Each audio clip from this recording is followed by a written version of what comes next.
I'm Dove Sinclair with the Power of the Patient Project. One of the most talked about encounters patients are experiencing during the pandemic is within the dental field. Throughout the country, dental offices have had to make major changes to their equipment and the way that they treat patients.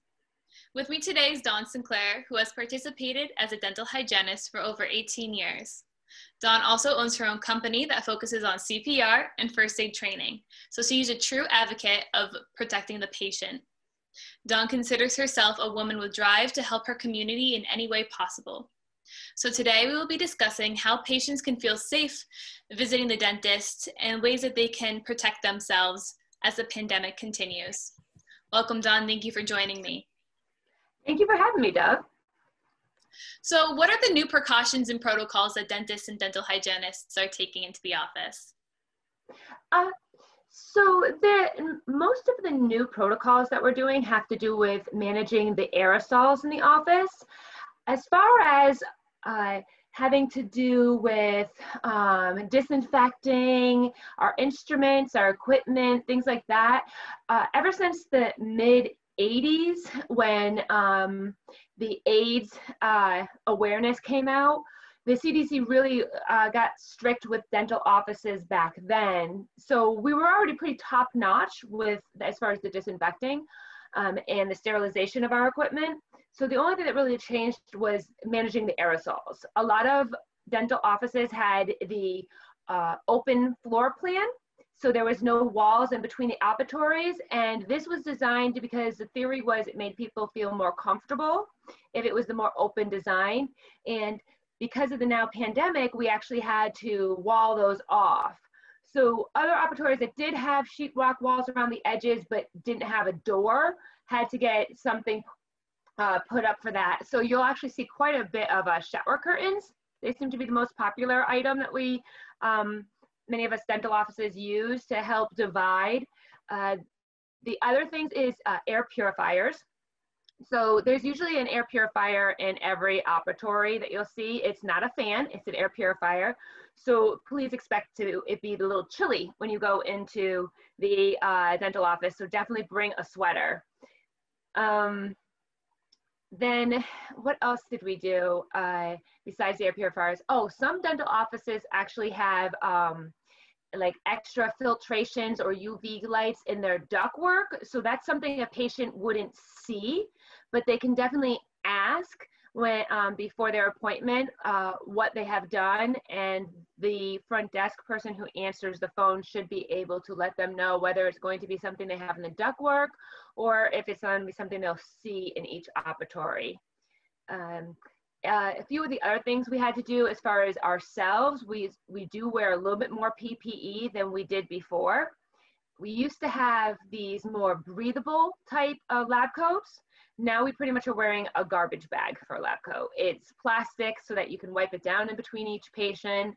Some are still doing the more cloth kind, and then they're changing their lab coat in between each patient.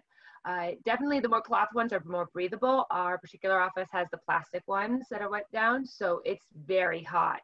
That's another reason why there's going to be it's going to be pretty chilly when the patients come in because we sweat a lot. Hair nets, and instead of just plain hair nets, we're wearing surgical caps plus a hair net plus the face shield plus probably 2 masks or a respirator and a mask over it.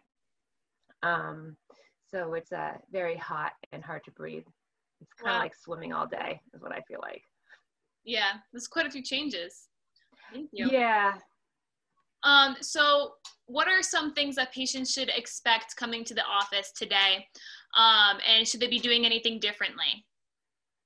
You'll definitely, one thing you'll be doing differently is not bringing anybody with you.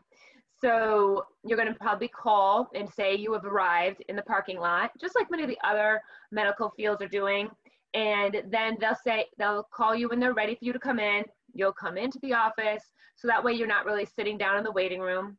If we do have to have people sitting in the waiting room, we're wiping down the chairs, the doorknobs, things like that.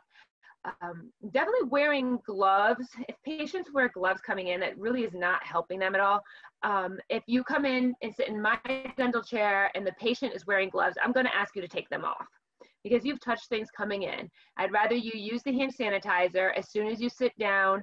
And that way too, if you have to point to any areas in your mouth or moving your lip out of the way while I'm doing your cleaning, you have nice clean hands. And I want to ensure they're clean. And if you have gloves on, I can't really ensure that they're clean because you might have touched something on your way in.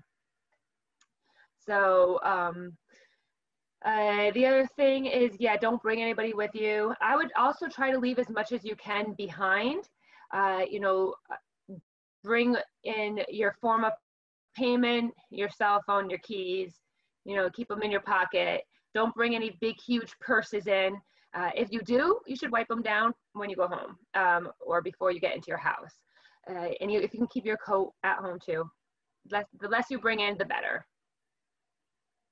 Great, and definitely keep the masks on, I'm assuming too, right? Oh yeah, I have a sign that says, "Yay, you're at the dentist," and you're gonna get to take your mask off. But just wait until my hands are in your mouth. I've had patients who, as soon as I call their name, they stand up and they start taking their mask off as they walk down the hall. No. Keep it on until my hands are in your mouth. Right. And do you have any concerns working in the health field today? It's a little hard with wearing the respirators because I'm in the dental field and we're constantly using aerosols. I do wear my respirator almost all day. I take it off for lunch and that's about it. So it is a very long time to wear it. All of us in the health field have to worry about moisture accumulating in the respirator. So you do have to change it after lunch sometimes if there's too much moisture in it.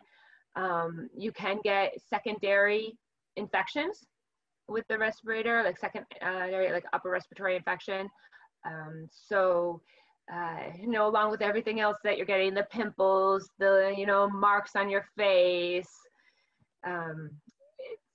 it's not easy to breathe out of, that's for sure. Like I said, it's like swimming all day.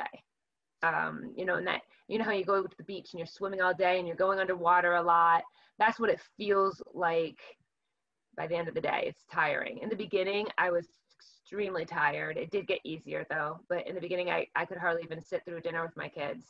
I just wanted to go home and go to bed. But it was a little easier. I'm not worried about getting the virus if that's what you were asking. I'm very well protected, so I'm not worried about that. We have very good infection control. And finally, you're considered one of the heroes of the pandemic. In the midst of a global pandemic, tell our audience what inspires you to come back to work.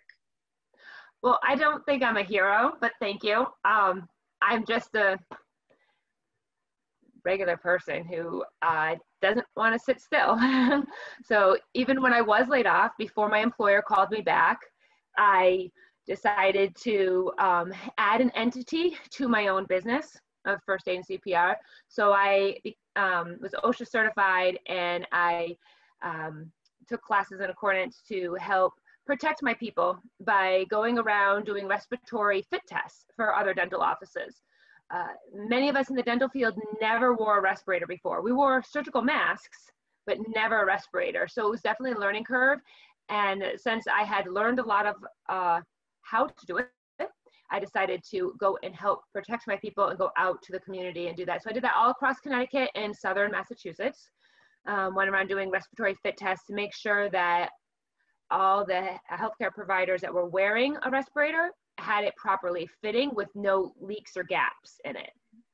So I did that because I didn't want to sit still and stay home. And then I got called back to work, and at first I was kind of nervous about it, but then I was like, well, if I can do this, and this is going across all of Connecticut to even more of the what they call hot spots, because it was, Stamford and Stafford area, Stamford and Bridgeport area and things like that. If I can go down there, then I can definitely work up here. So that's kind of what gave me the courage to also go back to work.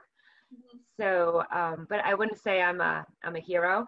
And it's definitely needed because periodontal disease, if it's not treated, it can lead to many things such as diabetes, heart disease, coronary heart disease, Alzheimer's and dementia. So it's definitely something that needs to be addressed. And we've been in this for so many months. We're coming up to a year, or like over 9 months now. So Definitely, if you keep ignoring your teeth, you're going to decrease your health. Plus, in the UK, they did a study on people who have had their teeth cleaned within at least the past 3 years have less chances of a secondary infection when and if they need to have a respirator put in. The reason is because when they have COVID and they have to have a respirator placed, they put the tube down the patient's throat, and if they have a lot of bacteria in their mouth, that bacteria will get into their lungs, and it can cause a secondary infection. So by having your teeth cleaned before you get sick, hopefully you don't get sick with COVID, but if you do, you'll have a chance of a better outcome. Wow, I will definitely keep that in mind. Yes, definitely. Please go to the dentist. Yes. It's not just cleaning your teeth, it's cleaning your whole body. It's making everything cleaner. Well, Dawn, that's all I have for you today. And on behalf of the Power of the Patient Project, we thank you for giving our audience these helpful tips. And I will definitely keep some in mind when I go to the dentist next. Great. Thank you for having me, Dove.